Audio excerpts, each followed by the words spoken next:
Morning everybody. You'll have to excuse me in my pyjamas, no makeup, just as I've got up, because I just had to come on and tell you about the weekend of the storm. Eowyn, is that how you pronounce it? I'm not sure. Well, you've probably watched a Sunday Sunshine show. My video wasn't edited very well. It came to an abrupt end, and that's because yesterday when I was editing, well, first of all, let me start off on Friday. On Friday, I ventured out to Tesco when the storm was gusting to do the video for the Come Shop With Me. Excuse me, I've got a tickle in my throat. And my son works from home on a Friday, but he did go to the dentist around lunchtime, which meant Peggy was on her own, really. So I do wonder how she went on. But I'm a bit cross with her this morning. I'll tell you why in a bit. So anyway, when I got back, my son was back from the dentist. And he said to me, a man's knocked on the door, a roofer. And he said, you've got some roof tiles off and a bit of the cladding, something at the side, some felt or something. So you can't see the top of, at the front of my house, the two front bedrooms are dormer bedrooms. It's mainly roof, but the dormer bedrooms, you know, have got a flat roof. Well, obviously from the front I couldn't see, and I had it all recladded last year. So, it looked okay from the front. I could see that there was some roof tiles missing. So anyway, he'd left his car, but I didn't think much of it. Thought, I'll have to get that sorted. Anyway, yesterday when I got up, and this was when I was going to edit the video properly, my next door and my next door but one neighbour knocked on the door, and they went, the whole of your dormer roof has blown off. Well, you couldn't see from the front. So I went, I was in my pyjamas, and would you believe I got like odd pyjamas on?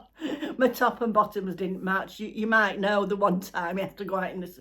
So I went out. Well, apparently what had happened was, it must have happened around lunchtime on Friday. My next door neighbour, Debbie, is from home, and she was in her bedroom. Well, not a bedroom, her office, which is upstairs.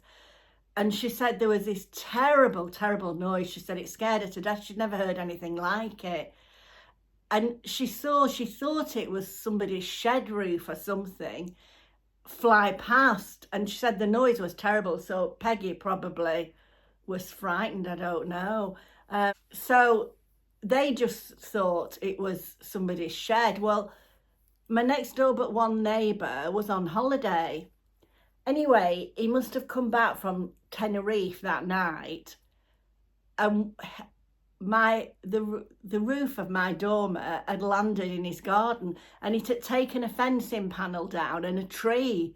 So that's how heavy it would be. I mean, my next door neighbour, Trevor, said it probably weighs about 50 or 60 kilos. So if it had hit anyone, it would have killed them. But luckily it didn't. So it caused damage to his. And because I had no roof, and they said to me, but when the next door but one neighbour saw it, he couldn't believe it had travelled from my house. So he just thought it was Trevor's, my next door neighbour's. So he went and knocked on his door. Well, you can't see from the front that there's no roof on. So Trevor had got a friend who was a roofer. So he rang him up, and he came out as a favour to him. And when he went up, he said, it's not your roof, it's next door. They couldn't believe that it had travelled that far in the wind. So anyway, they knocked on my door, and I've got no roof, and they said, you're so lucky it didn't rain overnight, because if it had have rained overnight, it would have taken your ceilings down and caused a lot of damage. Anyway, this roofer kindly put some tarpaulin on, and he put the roof tiles back on. I had some spare roof tiles, he made those safe and put the tarpaulin on, but he said, you need to get onto your insurance company, which is another story. So anyway, they brought the roof back, because I didn't know whether the insurance company would need to see it, but they had to break it all up to bring it back. And that's now in the front of my drive. It's in my drive all in pieces. Just got this tarpaulin on my roof. So, I thought, this is all I need. So anyway, I tried to ring up the insurance company. Of course, obviously, they're so busy with the storms. But, I'll just have to let Peggy in.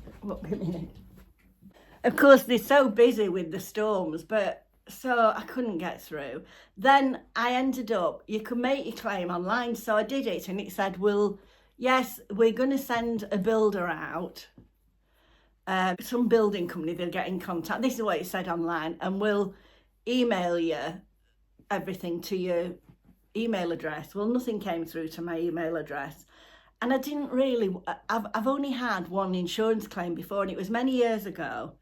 And I know it sounds a bit funny, but my son fell in the bath and it cracked all the bath. And everybody said to me, I wished I'd never claimed on the insurance, to be truthful, but everybody said, oh, you have to claim on your insurance, you have to claim on your insurance. So I did. I'd never made a claim before. Well, it was the worst thing I ever did, because they said, oh, we'll get our people to come and do it. Well, that was terrible, because they contracted it to somebody at Liverpool who was travelling from, it was only to replace the bath. They said, oh, we don't know about the size of that bath. And I said, well, I can get one from B&Q, I've seen them. So they said, oh, you source it at B&Q and you order it from B&Q. I don't know, I had to tell them which one it was from B&Q. I couldn't get the same to match, but it was just white, so it didn't really matter.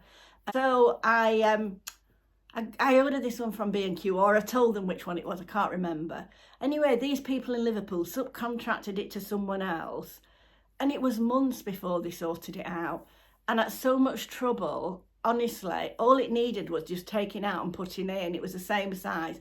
They made such a mess of it, so much so that I sent photos to the insurance company. They left a gap like that at the back of my bath and tried to grout it. Well, it's too white to grout, so there was just great big cracks in it. And where the grouting was, they hadn't even smoothed it over.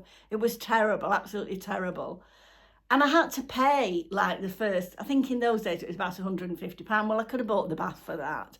You know, I just wished I'd never claimed, but once you've started it, that's it. And I think they charged the insurance company about £1,000. It was ridiculous, absolutely ridiculous.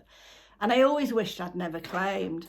So I kept thinking, oh, but then this is going to be thousands, so I needed to claim. So anyway, because I hadn't heard anything, I thought, well, I better try and ring up. So I rang up and there was like this a whole emergency number to ring. So I rang them and said, look, I've got no roof on. Well, it was this very nice lady, but I think the call centre was probably in another continent. And she kept trying to tell me that I wasn't insured. And I said, I've got my policy here, I am insured, this is my number. And I said, will you tell me on my policy number where I'm not insured? So she said to me, oh, perhaps you better ring this number. So she gave me another number to ring. So I rang this other number and didn't get very far with that. They just said, oh, we can't find your claim. Do you want to start another claim? So I said, well, I suppose I'd better. Anyway, so they said the same thing, they send these people out. Anyway, I thought about it, and anyway, I managed to message. Again, I'd tried messaging before, but it was obviously some sort of bot who didn't understand what I was saying. When I kept saying my roof had blown off, they kept saying, you've had an explosion. This is what they kept saying, because I'd said blown, so they must have thought it was an explosion. So I said, can I speak to a person? I finally got a person who I sent all photos and everything, because the roofer kindly went up and took all photos, you know. So I'd really like him to do the job because he's done all the groundwork. Anyway, they said I have to pay the first 300 myself, which, you know, I suppose you have to. It's all I need really this time of year.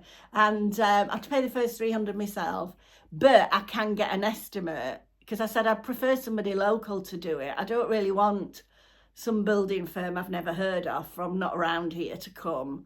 I'd really prefer somebody local, you know, that I can get back to.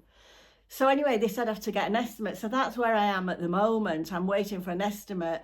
I mean, thank goodness he put that tarpaulin on, because it rained last night. I explained to them, I said, look, I'm not being funny, but I'm 75. I said, if the rain comes through, it could bring the ceilings down. It could cut off my electric. You know, anyway, they have agreed that I can get an estimate. So that's where I'm at the moment. So I just thought I'd let you know. So consequently, I didn't edit the video properly yesterday. So that's why it came to an abrupt ending, because I just didn't have time. I've been messing around with that all day.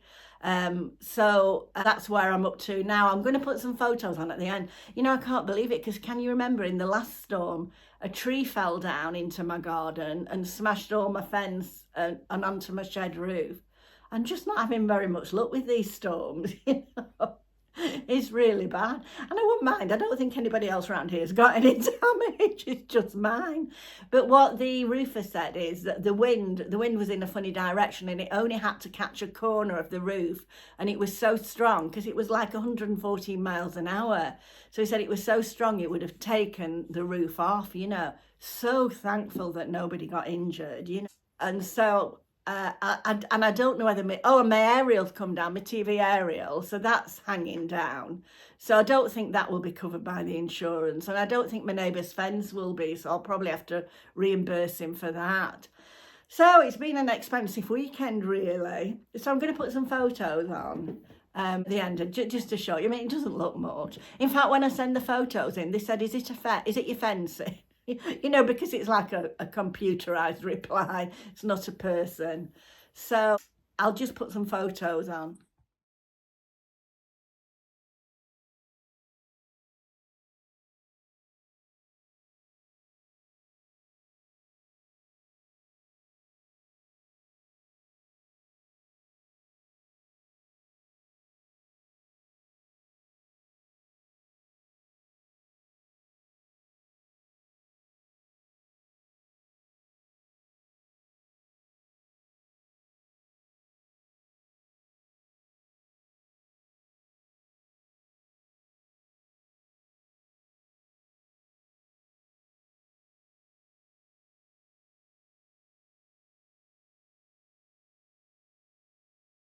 Oh, and I'd like to thank Carol again for the training bells she sent me for Peggy, because she's using them. The only thing is, every time she wants to go out to play in the garden, she just goes and rings them, which is like every 5 minutes.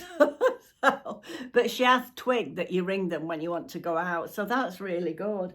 But I'm very cross with her this morning. You know, my son bought me a new tripod and ring light for Christmas. Well, Peggy got to it. I only went to the bathroom and looked. When I looked, I thought, well, she got in her bed and she was chewing this. She's chewed the plug off, so that's another waste of money, isn't it? Because the ring light's not going to work. I don't know whether that can be repaired. Go away. You're in disgrace for this. I don't know whether that can work again. So I don't know if you can put that back on because it's a sealed plug. I don't know. So my moral is I must keep things out of her way. So anyway, thank you for watching. I just thought I'd update you on the trauma that I've had this week, and I'm sure lots of people have got much more damage than me, and I do hope that everybody's safe. So thankfully nobody was injured, which is the main thing. So thank you so much for watching, and I'll see you in my next video. And if you're not subscribed and you'd like to, I'd love you to subscribe. Thank you so much for watching. Bye bye. Naughty girl, what have you got? Oh my goodness, you've pulled the lights down. Peggy.